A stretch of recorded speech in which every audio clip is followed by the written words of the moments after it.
فتوا آپ نے کیسے دے دیا؟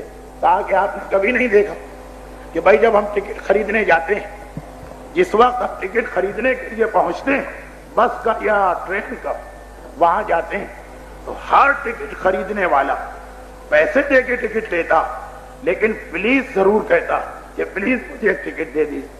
ٹکٹ لینے کے بعد تھینک یو ضرور کہتا، شکریہ ضرور ادا کرتا۔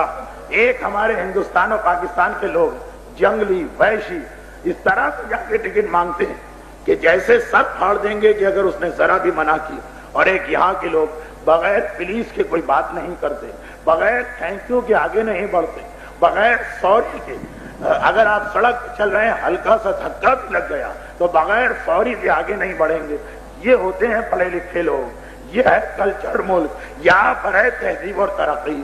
میں نے کہا بس ابھی تھوڑی دیر پہلے جو آپ نے سوال کیا تھا خود یہی جملہ آپ کے سوال کا جواب ہے۔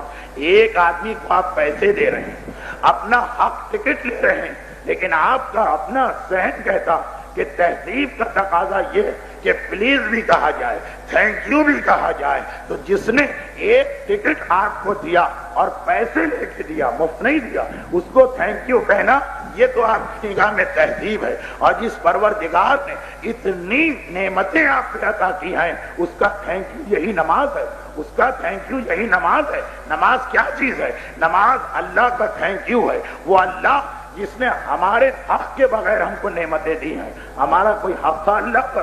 ہم نے اللہ کی کوئی خدمت کی تھی؟ پیدائش سے پہلے وہ نعمتیں دے رہا، پیدائش کے بعد وہ نعمتیں دے رہا۔ اور ایک بات اور ذہن میں لے کے آئیے کہ مثلا ایک آدمی آپ کو روزانہ، ذرا توجہ دیجیے گا، روزانہ 1500 روپے دے رہا اور پھر آپ سے کہتا کہ اس میں سے 15 روپے مجھے واپس کر دیا کرو، تو آپ کیا سمجھیں گے؟ وہ آپ پہ ظلم کر رہا، وہ آپ پہ زبردستی کر رہا، وہ آپ کو مصیبت میں ڈال رہا ہے؟ یا آپ کہیں گے کہ ارے یہ کتنا اچھا انسان 1500 دیتا ہے بغیر کسی وجہ کے اور 15 روپے واپس لے جاتا؟